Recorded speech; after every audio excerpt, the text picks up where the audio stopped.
Già in queste ore sono in parete i rocciatori per cominciare il lavoro di disgaggio e demolizione delle rocce instabili che sovrastano la statale 350 di Folgaria e Valdastico, così da consentire la successiva messa in sicurezza, sistemazione e quindi riapertura della sede stradale. Un'arteria che è al momento chiusa in località Busatti per la nuova frana avvenuta nella notte tra domenica e lunedì scorsi, dopo l'episodio del 4 di novembre che aveva reso necessario un primo intervento di messa in sicurezza.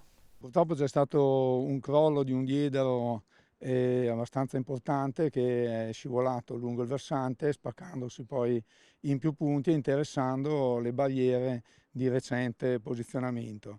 Il volume appunto era importante, quindi ha divelto le nuove barriere arrivando fino all'altezza della strada.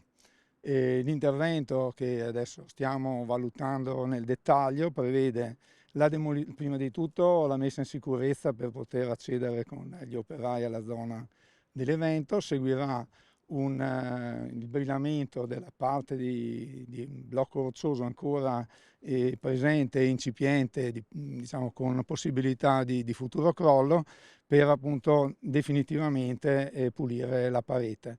A seguire dovranno essere ricostruite le barriere paramassi e ovviamente sistemato la parte stradale che comunque fortunatamente non ha avuto danni significativi. E fortunatamente diciamo, l'evento è avvenuto nel periodo notturno e quindi non ha interessato né veicoli in transito né le maestranze che stavano realizzando un'ulteriore barriere immediatamente a lato della zona dell'evento. Non c'è pace dunque e il meteo, certo, non aiuta. Diciamo che sicuramente gli eventi climatici non aiutano, ma normalmente questi eventi sono dovuti soprattutto agli effetti del gelo e disgelo.